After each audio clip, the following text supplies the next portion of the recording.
this is the great secret that everyone knows except us in the West.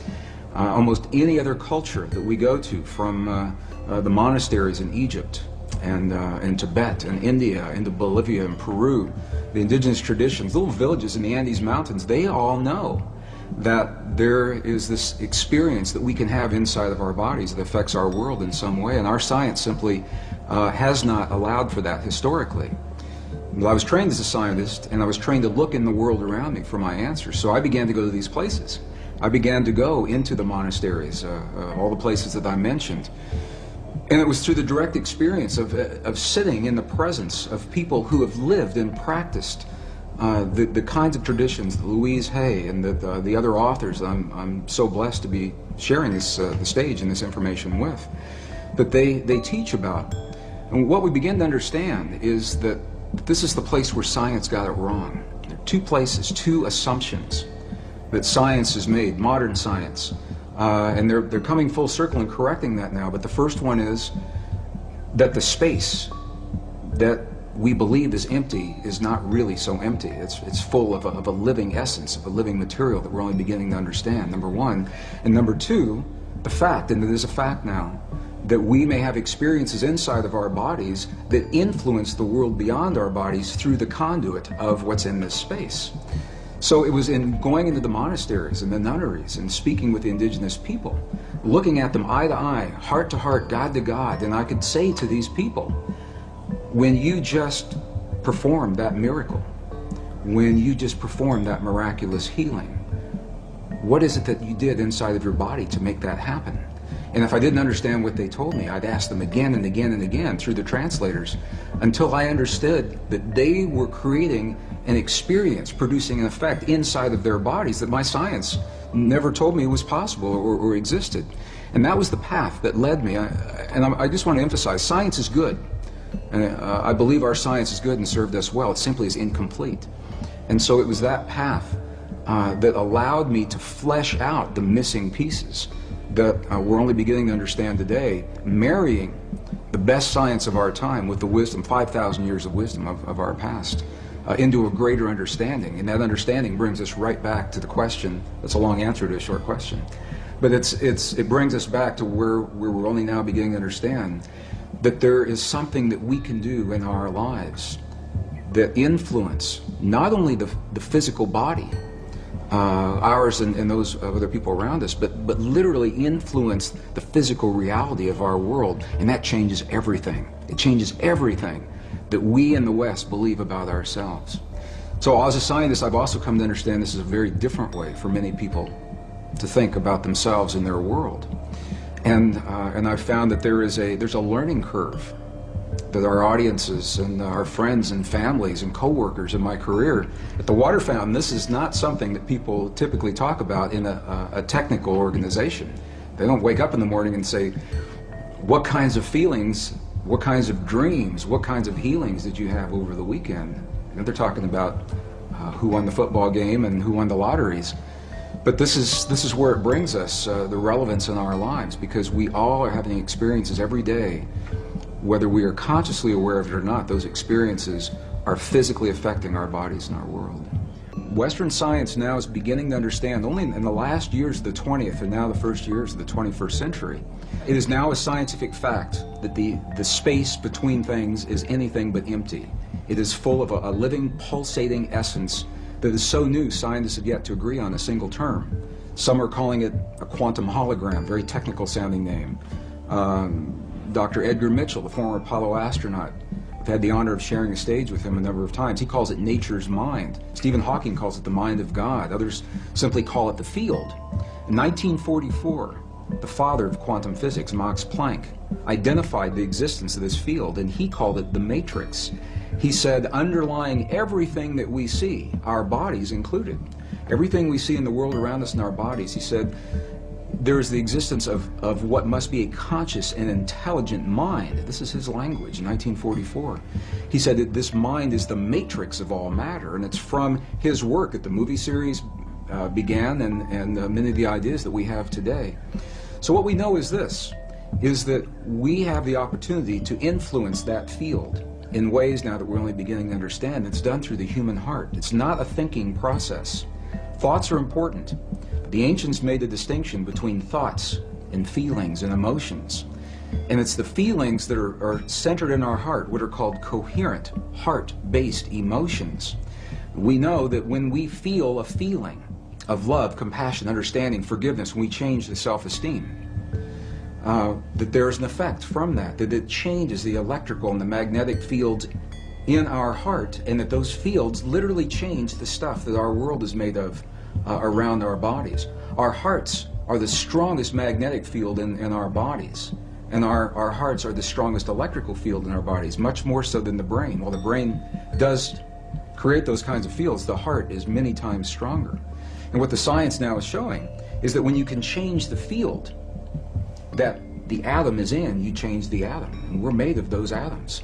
So when we have feelings in our hearts, we're changing the field that connects the stuff everything is made of, and we literally are altering our physical reality in ways that sound miraculous in Western science. But again, this is the great secret everyone knows except us, because Western science has only arrived at this understanding. You go to these ancient and indigenous traditions and cultures, it's where they begin. They begin with the understanding, sure, everything's connected, and sure, we're part of it. And then they take us one step further and they say, here, I'll show you. I'll show you how to create the effects in your body so that you can heal your body, and you can heal the bodies of others. You can change your self-esteem, and your body will mirror that change. It doesn't have to be a long, slow, drawn-out process. It can happen very, very quickly. It can happen in a matter of minutes. We have video documentation from medicineless hospitals in Beijing, China, for example, where they understand these practices and they've employed them for several thousand years. And we can look into the body of a living woman with a cancerous tumor that Western science says is inoperable. And then we can watch as three practitioners that understand the language of human emotion. They create the feeling in their bodies. They're not looking at that tumor as an illness. They see that woman as whole, healthy, vital, completely enabled, fully capacitated. And as they feel that feeling strongly among themselves, her physical body mirrors that. And we can see it through sonograms. We can see that tumor disappear in less than 3 minutes. And that's how quickly reality can change. And this is where the disconnect comes in with Western science. Because I've shared this information with scientists and medical doctors all over the world, and they say, wow, it's a miracle. We're going to have to come back and study this, and we will as soon as we find a cure for cancer, or as soon as we find the cure to cure on a mechanical level, what they see as a mechanical process. And what we now know is our physical body is the outpicturing, is the mirror of something that is not so physical. And this is where science now is only arriving. The three practitioners in the medicineless hospital in Beijing did not judge that cancerous tumor. They didn't judge it right, wrong, good, or bad. They said it's a quantum possibility, and there are many possibilities. Of course, this is just one. They said, now we're going to choose another one. But this is subtle and very, very different way of looking at things, because they acknowledge what is and invite a new possibility rather than having a charge on what is there and feeling that somehow we have to manipulate or cut out, in the case of a tumor, or change, hammer the physical reality into submission. What they're doing is acknowledging that moment, that example, and they're changing it on the level of what we would call the quantum blueprint. They're feeling the feeling as if another possibility has occurred, and in doing so, allowing that possibility to replace the one that exists without judging the one that exists. I was an aerospace engineer in Denver, Colorado during the last years of the Cold War, 1980s, and it was when the famous brown cloud was inundating Denver, and we couldn't all drive on the same days. We had to carpool on different days. And one day I went to an engineer friend's house to do my carpool for that week, and I got there a little early. And I'd never been to his house before, and I said, can I use your bathroom? And I went in there and he had little post-it notes of affirmations all over the bathroom. And it said, my perfect mate is manifesting for me now. My perfect mate is manifesting for me now. We got in his car and he had little post-it notes all over the dashboard in the rearview mirror. My perfect mate is manifesting for me now. And of course I knew what his office looked like, and it was the same way. He had them all over the walls in the CRT. I said, does this affirmation work for you? He said, nah. He said, it never does. And I said, why do you think that is? And he said, well, look at me. Who'd want to be with somebody like me? I'm just an engineer, you know. He had a very low self-esteem about himself. And I began to think about the way that he was applying those affirmations, and other people have applied them very successfully. And what I found the difference was, for him, it was a thought process that never went beyond what was happening in his mind, in his own picturing, his own self-esteem. And the thought is important. The ancients are very clear about this in the Sanskrit text. They tell us that the thought is the image of the quantum possibility. So in other words, in the realm of all possibilities, everything already exists. My friend's perfect relationship and the worst one he'll ever have. The lightest of the light, the darkest of the dark. Our greatest healing and our greatest suffering, they're already there. And what they invite us to do in these ancient traditions is to reach into those possibilities with our mind. This is the power of the mind. And isolate, we lock in one of those possibilities. So now we have taken it and identified it. However, to bring it into this world, to breathe life into that possibility, is the power of human emotion. Our love for that possibility, or our fear of that possibility, either one will work. To bring that quantum possibility into the particle reality of our everyday lives. We don't have to know that. It sounds very technical. We just have a feeling. But this is the science of, appears to be the science of how these things are working. So this is why our self-esteem is so important. When we feel, when my engineer friend felt that, why would anybody want to be with me, is what he said to me. The affirmation for him was an empty affirmation. It was a thought that had no energy to invite it into this world. And an example of just the opposite of that is I know of other people who have simply made a list of all of the attributes of a perfect partner in life, because this is what many people, I'm using as an example. It works in healing, it works in peace, but we're talking about relationships. They make a list of all those attributes, and then they come from the place that relationship is already happening. What is their life like? How is their life different now that perfect partner is there? How is their evening different? How do they spend their time differently? How do they feel when they wake up in the morning and share their lives with someone? And it's those feelings that they live throughout the day. It's not something you sit down and do for a minute and then you get up and walk away. Rather, it's something that we become. We live our lives as if these experiences have already happened, and in that way we invite them into our lives, and they happen frighteningly quickly for some people. It's amazing. I know people that haven't finished their list, and they go out for lunch or a cup of coffee while they're making the list, and the person that just brought them their lunch is the person that's on that list, and they fall in love and they're married 20 years later.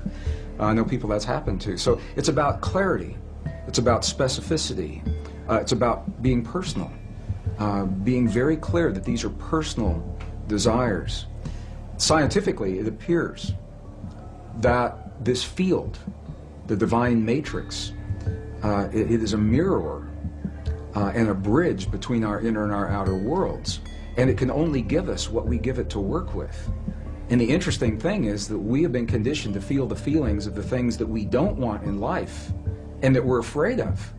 We wake up in the morning and we see the 6 o'clock news and all the things to be afraid of, and then we go through our day saying, oh, I hope I'm not going to see that today, or I hope it's not around the corner. And my question, so fascinating me, where do we learn to feel the things that we don't want rather than things that we choose to have?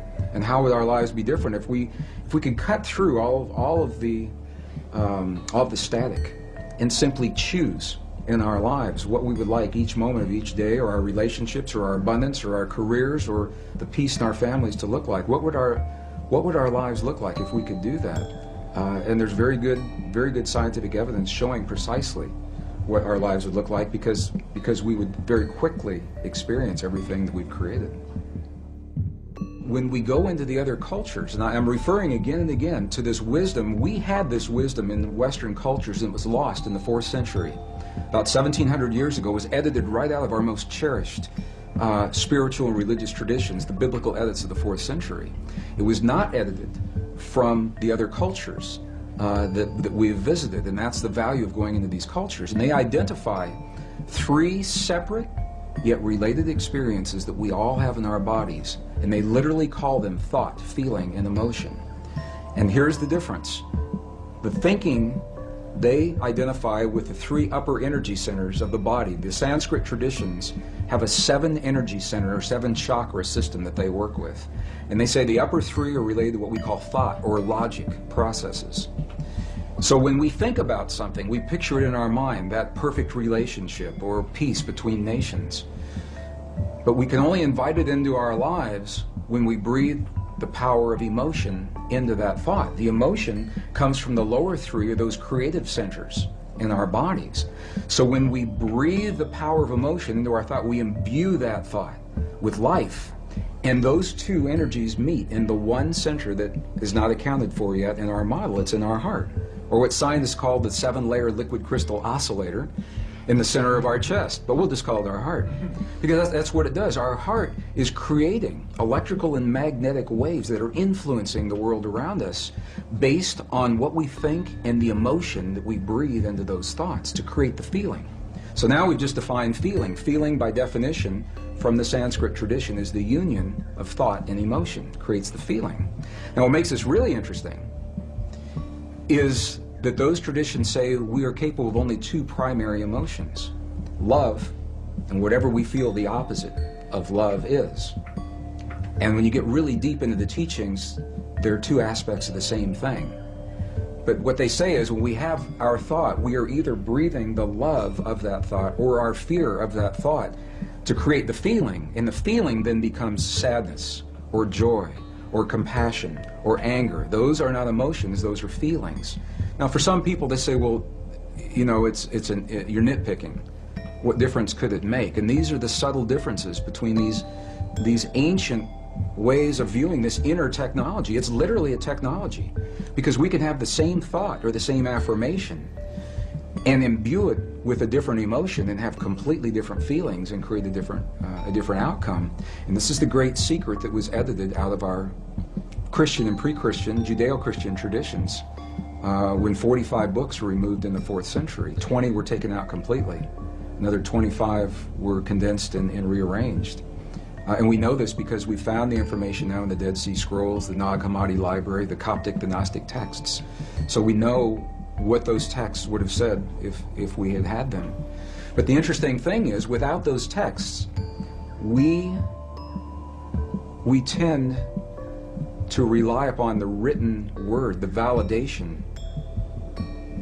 to feel that power in our bodies. I think everyone senses or suspects that there's an untapped potential in the human body. I've been on every continent of the earth, and I've asked every audience I've ever been in, do you feel that that's there? And they say, yes, we feel there's something there, but we just can't quite get it. Why is that? So we have a feeling that there's more to us, but we rely on a written validation in a 5,000-year-old text or a scientific study to tell us that it's true. And this is, I think, the value of going into those texts, is we get to see the words that literally say, in the Gospel of Thomas, the lost Gospel of Thomas, it literally says, when these 2 become one, when thought and emotion become one, then you'll say to the mountain, move, and the mountain will move. And I used to think that that was a metaphor. And I now have seen enough to know that moving a cancerous tumor inside the body of a living woman, that's moving a mountain to me. And it's all done from marrying thought and emotion together. In 1998, I had my first journey into the highlands of central China and Tibet. And it was during that time we were given a personal audience with an abbot, who was an elderly leader of a particular sect in the monastery. And this abbot passed just a couple of years ago, so I'm glad that we spoke with him when we did. And it was this man, I asked the question that I asked every monk, every nun, I asked the shaman in Peru and Bolivia, but I had the clearest response from this man. And I asked him a question. I said, when we see your prayers on the outside, and we see you in the chanting hall for 12, 16, 18 hours a day, and we see the bells and the bowls and the mudras and the mantras and the gongs and the chimes and the incense, when we see your prayers on the outside, I said, what are you doing on the inside? And this was the man that looked at me. He said, you've never seen our prayers, because a prayer cannot be seen. He said, what you see are the things we do to create the feeling in our body, and the feeling is the prayer. And then he turned the question on me, and he said, how do you do this in your culture? Through a translator. And I began to think about this and realize that when we lost the words in our most cherished spiritual traditions that tell us that feeling is a language that speaks to our bodies in this world, and we lost the words that validated that, we began to think that the words themselves were the prayers. And if we say, or the affirmations, and if we say those words the right number of times, the right time of day or the right time of year, that we've said our prayer or our affirmation, and then if it doesn't work, we get frustrated and we say, well, my prayer didn't work, or my affirmation's not working for me, because we lost the link with feeling and emotion. When I was in the monasteries in Tibet, and the abbot had passed, a new abbot took his place who was already in his mid-80s. He's the new young abbot. He's already in his mid-80s. And I asked him a question. This was in 2005. We just went back. And I asked him a question, and I said, what is the force in your tradition, in your belief system? What is the force that connects the universe? What's the force that holds everything together? And through the translator, he answered me with one word. And I thought I heard it incorrectly. I said, would you do that again? And he came back and he answered me with one word, and he said, compassion. And I said, well, wait a minute. I said, is compassion a force that holds everything together, or is it a feeling that we experience in our bodies? And he said, yes. And that was very powerful for me to understand that, because it says that we have the ability to feel in our bodies the stuff that holds this universe together. And we're really not so different from those quantum particles in the stars beyond us, or in the tumor that's in front of us, in the suffering of our loved ones, or in the peace between the nations. It's all part of the same thing. The challenge is to make it more than an intellectual exercise. How do we know we're part of all that is? One of the ways that helped me come to that realization, there was an experiment that was done in 1997 in Geneva, Switzerland. Made world headlines. 3,500 reporters from the science journals were there. They documented this experiment, and it didn't make the cover of Time magazine or USA Today, although I think it should have. And what the experiment showed, the bottom line, was that when you take the stuff our world is made of, a particle of matter, one particle, and even if you split that particle and send each portion to different locations, which is what this experiment did. They split one particle of matter and sent one particle 7 miles this direction, the other 7 miles that direction. They were 14 miles apart, and even though they were separated physically, they were still connected energetically. So that when one particle had an experience, they would disturb one particle, the other one acted like it was having the experience. Sometimes the other one would act like it was having the experience before the scientist even disturbed the first particle. And it's mind-boggling. They said, well, how can this be? But what this tells us is that once matter is physically joined, even when it becomes separate, the energy is still there that's connecting it. And this is why it's important to me, because if we go back far enough in time, all the particles of matter of this entire universe that are expanding were all meshed together in a single particle about the size of a green pea, is what scientists tell us today. It's what the computer models suggest. That if you could go into the universe today and take all the particles of matter and take out all the space in between and bring it together and compress it into a size of a single green pea, it means that you and me and every one of our listeners, we were all once part of that same particle that creates this whole universe today. And even though those particles are now separate and expanding, and the studies showed that they are, energetically we're all still linked. When we lost the information telling us we're a part of all that we see, we found ourselves on a very technological path without the wisdom of us being in the equation. So we thought that's the world out there and that we're separate from that world. And now what's happened is our technology has come so far that our very existence is threatened by the technology that we've developed.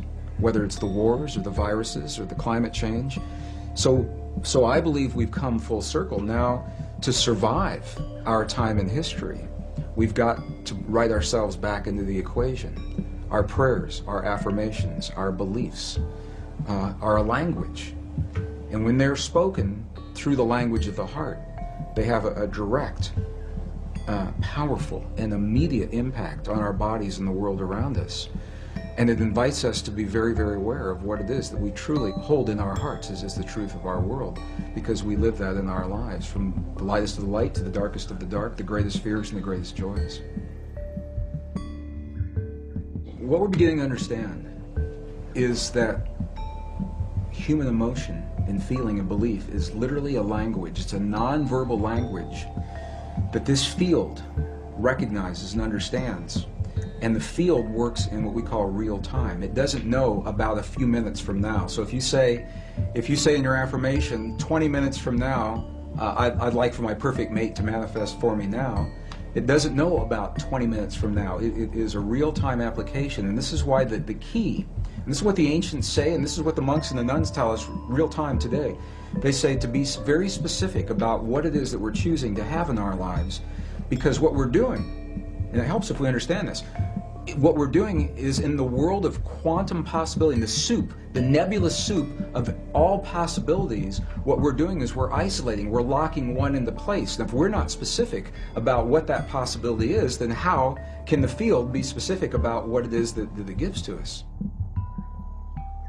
Whatever it takes to get us to the point where we can transcend the limits, the laws of physics and biology as we've known them in the past. We have a power within us that transcends those laws, that we're more than our mistakes, that we're more than the suffering, we're more than the limits that we believed in the past.